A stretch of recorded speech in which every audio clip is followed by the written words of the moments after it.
İsrail Xaricilər Nazirinin Azərbaycana səfəri hər hansı bir üçüncü ölkəyə qarşı yönəlmir və bu üç tərəfli Azərbaycan-İsrail gündəliyinə əsaslanır. Və İsrailin Azərbaycanla müxtəlif sahələrdə də əməkdaşlıq uzun illərdir formalaşıb. Məhz bunu İran da bilir ki, indiyək kimi İsrail-Azərbaycan formatından İrana qarşı hər hansı bir proses baş verir. İndi İran ətrafında siyasi hərbi vəziyyət gərgin olaraq qalır. İranın İsrailə Xaricilər Nazirinin Azərbaycan səfərindən görürük ki, İran tərəfi dırnaqarası bəyanat verir. İlk növbədə İran birincisi öz daxili siyasi problemləri ilə məşğul olmalıdır. Uzun illər Ermənistan işğalçı siyasətinə dəstək verib. Hətta bir neçə həftə əvvəl bilirsiniz ki, İran Ermənistandakı səfiri məlum Yerevanda etiraz aksiyalarında İran səfirliyi qarşısında hətta Ermənistan tərəfdə də elan etdi ki, biz Ermənistana daim o çətin günlərdə dəstək oluruz. Yəni, Azərbaycana qarşı işğal siyasətində İran Ermənistanın yanında olub. Yəni, bunu açıq etiraf da edirlər. Bu günləri İran tərəfinin insan hüquqlardan, yenə də İsrailli təhdid etməkdən və yaxud Azərbaycan və İsrail arasında münasibətləri hədəf almaqdan ilk növbədə bu özü əleyhinə işdir. Nəzərə alaq ki, İran tərəfi bu günləri uzun illər dəstək verdi, Ermənistan bu günləri İrana xəyanət edir. Baş verən etiraz aksiyaları fonunda artıq Ermənistan məhz etirazçılara dəstək verir, hətta Yerevanın mərkəzindədir. Amma Azərbaycan bu gün də İranla qonşuluq prinsiplərinə sadiq qaldı və qarışmamaq siyasəti həyata keçirdi. Amma bunu Tehran rejimi hələ dəyərləndirə bilmir. Yenə də reallıqları görmək istəmirlər. İndi də onların hələ olum və ölüm qalım dileması qarşısındadırlar. Yenə də anti-Azərbaycan ritorikalarında, anti-Azərbaycan mövqeylərindən geri çəkilmirlər. Mən onlara məsləhət görürəm ki, hətta 12 günlük müharibədə Azərbaycan İsrailə xəbərdarlıq etdi ki, Güney Azərbaycanlıların yaşadığı ərazilər bombalanmamalıdır.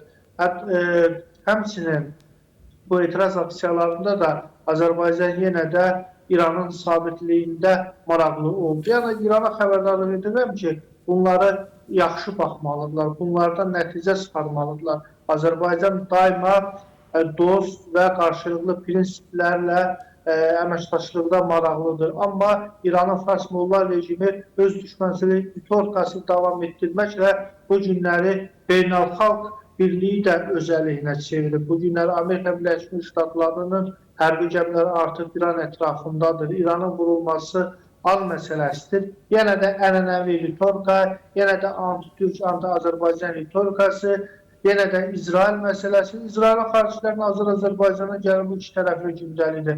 İsrailin bura Müdafiə Naziri də gələ bilər, Kəşfiyyat rəisi də gələ bilər. Sən Azərbaycanın daxili işinə niyə qarışırsan? Azərbaycan sənin rəsmi şəkildə və yaxud dövlət şəkildə daxili işinə qarışırmı? Qəti şəkildə yox, durub utanmazcasına belə bir bəyanat verirlər. Bu günləri öz haqları uğrunda ayağa qalxan öz vətəndaşlarını pulometrin ağzına verib qırıb, bu günlərində insan hüquqlarından danışır İran tərəfi. Hələ də Fars millətçiliyindən, öz xalq millətçiliyindən geri çevrilmirlər. Öz xalqına düşmən kəsilən bu günləri siyasətlə məşğul olmağa haqqı yoxdur. Azərbaycan-İsrail əlaqələrinə qarşı hər hansı bir bəyanat vermək haqqı yoxdur. Bu günlər bütün dünya gördü ki, Tehran küçələrində və digər şəhərlərdə uşaqları, qadınları boza demədən, söhbət demədən hamısını pulemyotun qarşısına verib, silahla verib qırdılar. Yəni, budur onların mahiyyəti. Azərbaycan sərfinə qarşı bunlar terror hücum etdilər. Hələ utanmazcasına bunları inkar edirlər. Yəni, axır ki, Azərbaycan sübut elədi. Artıq özləri də etiraf etdilər ki, bəli, terror olunub. Amma bu İran rejiminin mahiyyətini göstərir. Yəni, belə bir siyasət həyata keçirməklə 7 il ərzində artıq öz sonlarını yaxınlaşdırdılar. Hətta İran seçilən prezidenti Məsud Pezeşkiyan dəfələrlə qeyd etdi ki, biz qonşularla münasibətləri normal müstəvidə saxlamalıyıq, münasibətlər yaxşı olmalıdır. Amma bu günləri İran tərəfi yenə də öz düşmənçilik ritorikasını davam etdirir. Məhz bugün hətta Azərbaycan səfirliyinə terror hücumunun ilə bugünkü günü də təsadüf eləmirəm. Həmin səfirliyin bəyanatı, İran səfirliyinin bəyanatı, İran tərəfinin bəyanatı yenə də onlar Azərbaycanı özlərinə qarşı düşmən hesab edirlər. Bugün məhz Amerikanın, İsrailin İrana qarşı müharibə siyasətində məhz Türkiyə, Azərbaycan neytral durur. Məhz Azərbaycan qardaşı və müttəfiqi Türkiyəyə imkan vermir ki, Amerika Birləşmiş Ştatları İrana hərbi zərbələr vursun. Amma İran uzun illər Türkiyə əleyhinə PKK-nı dəstəkləyib, Suriyada, İranda. Yəni onların mahiyyəti bundan ibarətdir. Hazırda İran rejimi öz taleyini yaşayır. Mən düşünürəm ki, artıq yaxın perspektivdə onlar hakimiyyətdən gedəcəklər. Hakimiyyət İran xalqının iradəsinə verəcək.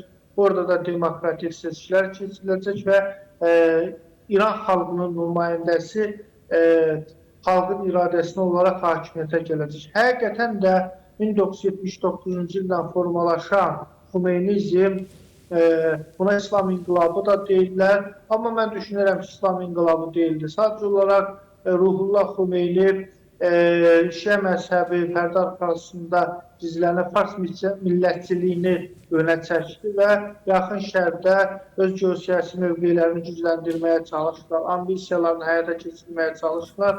Artıq təbii ki, bu ideologiyalar, bu bədnam ideologiyalar, xalqları əsarət altında saxlayan ideologiyalar heç vaxt uzun ömürlü ola bilməz. Necə ki, SSR 70 il yaşadı, qüruba, fiyaskoya uğradı və Tehran rejimi də bu Xumeynizmdə mən düşünürəm ki, bu il gedəcək. Onların ideologiyası artıq fiyaskoya uğrayacaq. Onların proksi qüvvələri artıq sıradan çıxarılıb.